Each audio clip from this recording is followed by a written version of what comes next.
اسلام T V میں خوش آمدید ناظرین، مشرکین کی عید اور بتوں کی تباہی۔ حضرت ابراہیم علیہ السلام کی قوم کا عید کا دن قریب آیا تو پوری قوم شہر سے باہر جا کر عید کی خوشیاں منانے کی تیاریوں میں مصروف ہو گئی۔ لوگوں نے حضرت ابراہیم علیہ السلام کو بھی ساتھ چلنے کی دعوت دی، لیکن انہوں نے ساتھ جانے سے انکار کر دیا۔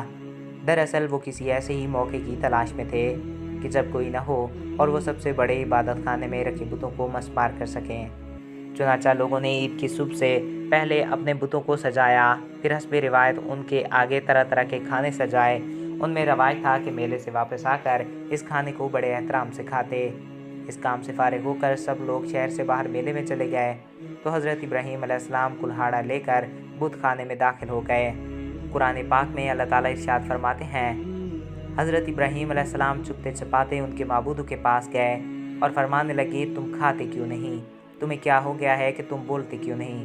پھر ان کو دائیں ہاتھ سے مارنا اور توڑنا شروع کر دیا۔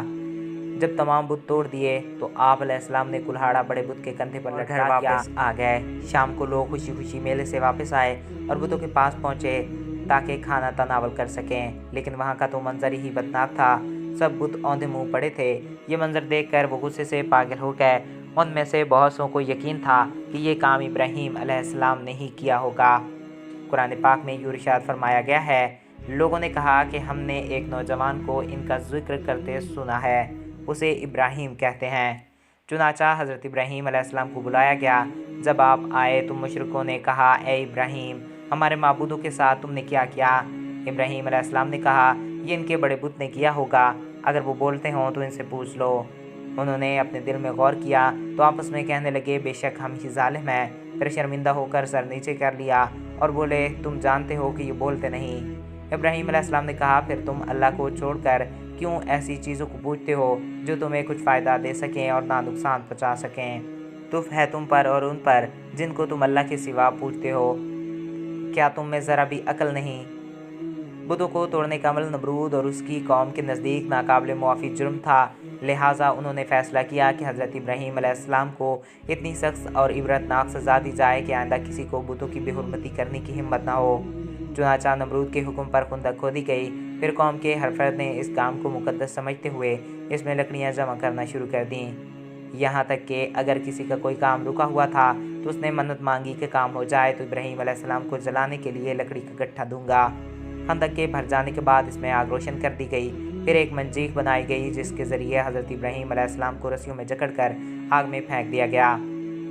اس موقع پر حضرت ابراہیم علیہ السلام نے کہا، ہمیں اللہ ہی کافی ہے اور وہی بہترین کارساز ہے۔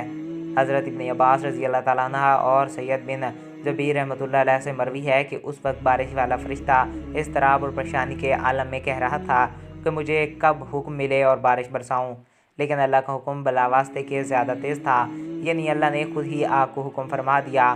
آگ گل و گلزار بن گئی۔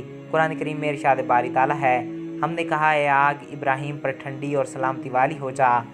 مروی ہے کہ حضرت جبرائیل علیہ السلام حضرت ابراہیم علیہ السلام کے ساتھ تھے اور آپ کی جبینیں طرح پیشانی سے پسینہ پونچھ رہے تھے اور اسے پسینے کے علاوہ انہیں اور کوئی تکلیف نہیں پہنچی۔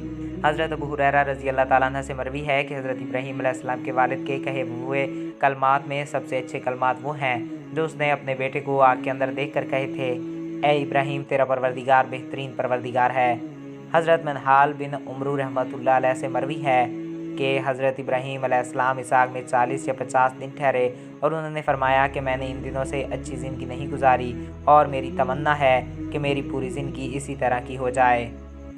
حضرت ام شریک رضی اللہ تعالیٰ عنہ سے مروی ہے کہ رسول اللہ صلی اللہ علیہ وآلہ وسلم نے چھپکلی کے مارنے کا حکم دیا اور فرمایا کہ یہ ابراہیم علیہ السلام پر جلنے والی آگ کو پھونک مار رہی تھی۔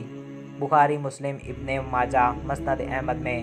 حضرت عائشہ رضی اللہ تعالیٰ عنہ سے روایت ہے کہ رسول اکرم صلی اللہ علیہ وآلہ وسلم نے فرمایا، چھپکلی کو مارو کیونکہ وہ ابراہیم علیہ السلام پر آگ کو پھونکے مار رہی تھی۔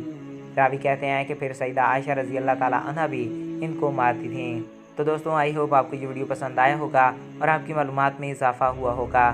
اگر آپ کو ہمارا یہ ویڈیو پسند آیا اور آپ کی معلومات میں اضافہ ہوا ہے تو ہمارے اس چینل کو سبسکرائب کریں اور ساتھ موجود بیل کے آئیکن کو پریس کریں تاکہ نئی آنے والی ہر ویڈیو بر وقت اور بآسانی آپ تک پہنچتی رہا کریں۔ اور اگر آپ کسی بھی ٹاپک پہ ویڈیو دیکھنا چاہتے ہیں تو کمنٹ باکس میں اپنی رائے سے آگاہ کر سکتے ہیں۔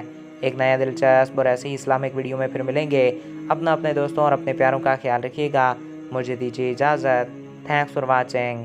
اللہ حافظ۔